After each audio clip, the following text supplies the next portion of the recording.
Patuloy na nagpapaulan sa Occidental Mindoro ang habagat. Sa kabila po niyan, hindi pa mapapakinabangan ng flood control project sa probinsya na hindi pa rin natatapos. At live mula sa San Jose, Occidental Mindoro, nasa frontline na balitang yan si Mon Gualvez. Mon, kamusta na ang panahon dyan? Bok, sa mga oras na ito, patuloy pa rin nararamdaman yung mga hampas ng hangin dito sa bayan ng Occidental or San Jose, Occidental Mindoro. Ilang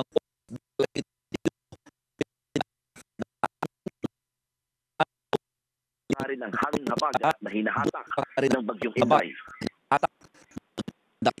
Tila galit na bumagsak ang malakas na ulan sa bayan ng San Jose mag-aalas 5 kaninang hapon. Zero visibility na nga, wala na halos makita sa ibang lugar dahil sa tindi ng ulan.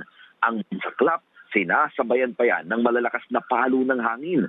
Kaya mga puno at ilang signage sa may pier, halos tangayin na. Ito ang resulta ng hanging habagat na patuloy na hinahatak ng bagyong Inday. Malaking tulong sana sa mga taga San Jose ang isang river dike na ginagawa rito sa may barangay Murta. Pero nang bisitahin namin ang proyekto, hindi pa rin ito tapos. Yan ay kahit may completion date sana nitong Marso, aabot pa naman sa 236.8 million pesos ang halaga ng proyekto para sa nasa 700 meters na riverbank protection. Wala pang tugon ang kontraktor at ang DPWH kaugnay nito. Hindi tuloy may iwasang mangamba ng mga residente ngayong nagpapatuloy pa naman ang pag-ulan. Pati sa ibang bayan, ramdam din ang hagupit ng habagat. Sa barangay San Vicente sa Abra de Ilog, tila kinayas ang bahagi ng isang dike rito matapos masira dahil sa walang patid na pag-ulan. Habang sa Mamburao, may kasaanang kidlat at kulog ang malakas na ulang bumagsak sa bayan. Kita pa nga sa kuha ng CCTV ang mga alon habang nakadaong ang mga itinaling bangka sa lugar. Sa bayan naman ng Sablayan, mabilis na rin tumaas ang Amnay River. Malapit na nga nitong malampasan ng alert level ng tubig sa ilog. Ang problema, kapag tuloy-tuloy ang ganitong lakas na ulan, hindi malabong umapaw ang mga pangunahing ilog sa probinsya.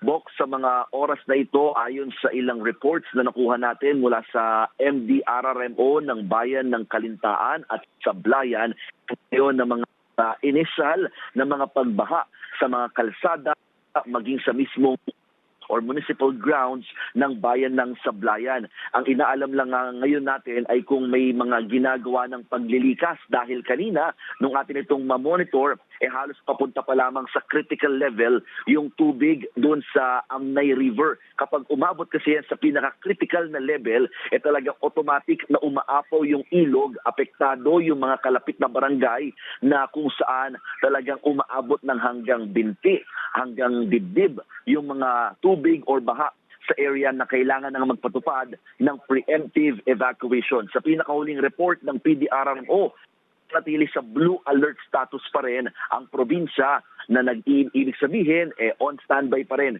in case na magkaroon na nga ng mga ganitong klaseng paglilikas. Sa mga oras na ito, tumigil kasi ulan pero nananatili yung mga paminsan-minsang ambon na lamang at yung hampas ng hangin. Ang problema kapag nagpatuloy pa yung ganitong malakas na ulan gaya nung kanina, bago mag alas 8, alas 9 ng gabi, talagang posibleng halos lahat ng mga bayan magtala nga raw ng pagbaha. Bok? Maraming salamat, Mon Gualvez. Mga kapatid, Ed Lingaw po, maging maalam at may pakialam sa mga napapanahong balita sa ating bansa.